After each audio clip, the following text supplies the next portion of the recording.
கர்த்தர் ஃபுல்லா பேசுற வரைக்கும் வெயிட் பண்ணணும். ஒபீடியன்ட் டெஸ்ட்ல ஜெயிச்சிருக்கோம், அதை ஃபர்ஸ்ட் பாருங்க. சின்ன விஷயத்துல ஃபெய்த்ஃபுல், அதுக்கப்புறமா கர்த்தர் பேசுற வரைக்கும் காத்திருக்கணும். பேசி முடிச்சிட்டதுக்கு அப்புறமா மூணாவது தான் இருக்கிறதே ஹைலைட், ட்ரைனிங் ப்ராசஸ். டேவிட் சொல்றார், my Lord teaches my finger for the war and my hand for the battle அப்படின்றார்.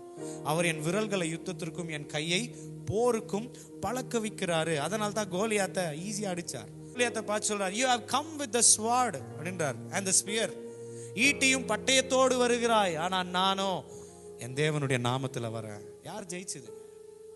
கர்த்தரால ட்ரெயின் ஆக்கப்பட்டிருக்கிறவங்க 100% ஜெயிப்பாங்க. Are you faithful in little things? நான் போய் பேசல, எதையும் பண்ணல, சர்ச்சுக்கெல்லாம் கரெக்டா போறேன். கர்த்தர் சொல்றதை செய்யறியா, நீ நினைக்கிறத செய்யறியா?